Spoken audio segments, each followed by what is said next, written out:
Hello and thanks for joining us. I'm Cordell Cummings alongside Josh Farnsworth. And in this NFL edition of T360, we'll discuss the Buffalo Bills blowout and where do they go from here. We also talk about the Patriots' convincing win over the Broncos and if the lowly Cleveland Browns can actually get a win this season. Stay tuned right after this.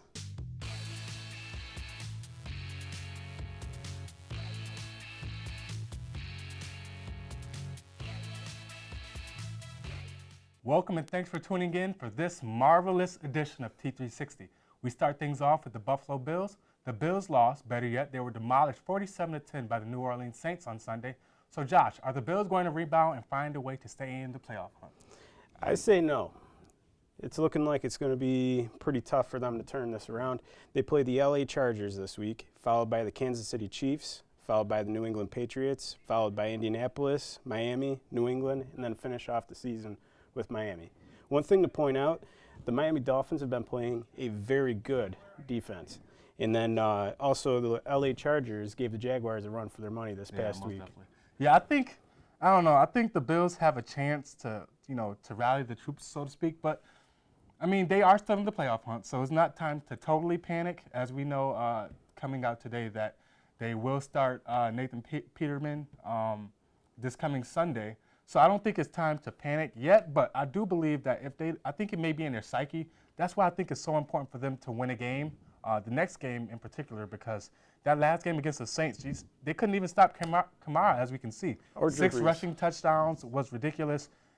I don't know, their line of scrimmage, I don't know if it has anything to do with Marcel Darius leaving. You know, he wasn't playing that much this year, but they can't just keep showing up like that. They have to, even to the Jets. Yeah. The Saints are total opposite end of the spectrum than the Jets are, but they have to show if they want to go in the playoffs and want to be a real contender in the AFC, they have to start showing and proving it. Yeah. Just over the last 2 weeks, they've slipped to the 22nd spot in rush defense in the NFL and slipped to 25th in yards per game. And I think it's so easy just to blame Tyrod. I've said multiple times how I don't think he's a great quarterback. But that doesn't mean you can't win. Exactly. I mean, this team should not be an 8-8 team if that's the way it's looking right now. Yeah. They should at least get 10 wins. The AFC is wide open. It's not like the NFC. So Right. they should at least be competing for a playoff spot. And if they do anything otherwise, they should be disappointed. If they want to change the culture, they have to figure out a way to say to themselves, we got to make the playoffs and make some noise because you're just going to be the lowly Buffalo Bills every single year, and you have to raise your expectations. That's it.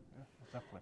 So let's move on to the New England Patriots. The Patriots are coming off a large victory over the Denver Broncos. They generally have trouble up in Mile High. So does the win mean anything for the Patriots, or is it just another victory or another road win? I think it's in part both-sided. The Patriots, of course, going and playing the Broncos definitely is a huge win, especially up there in Mile High. Yeah, that is a very tough place to play. Usually Tom Brady doesn't play that well. Usually the team lose, as we can see in 2015 when he didn't have a bunch of weapons in the AFC Championship game. But I think it means something just for the psyche. We were just talking about the Bills, but the psyche for Tom Brady and showing they can do things. The Broncos aren't as good as they usually are. Exactly. So it doesn't mean much, but I do think it says something where you can go in Denver, which is a very tough place to play and win. As you can just see, the Denver Broncos pretty much handed them the game. Yeah. The first possession, they shut them down. The Patriots couldn't do nothing on offense, and then they punt the ball, and the returner fumbles the ball. And the rookie from Georgia, the punt returner for Denver, that's 6 fumbles on the year, and that's what it leads to. Kick returns, the special teams was horrible for Denver, and they need to fix it up if they plan on doing anything. I know the chances are really slim, but if they plan on doing anything in the future. So that's definitely a good team we're talking about. Now we go to the Cleveland Browns. The Cleveland Browns lost to the Lions. Yeah. A very close win, a very close And loss. They led most of the game as well. Most of the game. So can they actually win a game this season, or are they going to be defeated like the Lions? I think I'm going to make a bold prediction, and I think it'll be against the Steelers. Really? The Steelers have been struggling over the last 2 weeks. Definitely.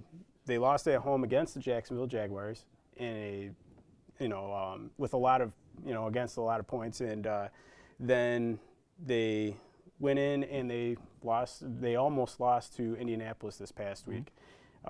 Throughout the game, Indianapolis constantly tested that defense, and it was a pretty narrow victory. I think the Pittsburgh Steelers is one of the teams, as you mentioned, that can actually get upset because they're really high and low. You know, I think they play to their competition, so if they go into the Browns game thinking, okay, we're going to blow this team out, that's probably not good for them because they're not going to do it. I was really impressed with the Browns in the first half, playing really good on a road game with a good Detroit team. But we seen a highlight there where they called a quarterback keeper on the goal line with like 20-something seconds left to go in the half, no timeouts. That is the epitome of what you should not do. You know, you have a chance to win the game. You know, sort of turn your season around as much as you can, get a couple wins, maybe 3, 4, and, you know, say it's a good improvement. But you do things like that. I don't know if Hugh Jackson's going to be out the door, you know, in a couple of years, but they really have to figure out what they're going to do at the quarterback situation and stick with one guy. Yes. I don't understand the revolving door, back and forth, putting in Kaiser, then trying Hogan and trying all these different quarterbacks. It's this simple. None of them are good right now. Exactly. So just ride with one. You've seen what the Rams did last year. Yep. They didn't play golf a lot, but if you play them, let them stick out through the whole game and see what they have because what they're doing now obviously isn't working. Yes. That'll conclude this NFL edition of T360. Make sure you follow us on all our social media pages where you can find the latest in news, sports, and, of course, entertainment. So I'm Josh. Not Josh. That's Josh. I'm Cordell. Thanks for watching.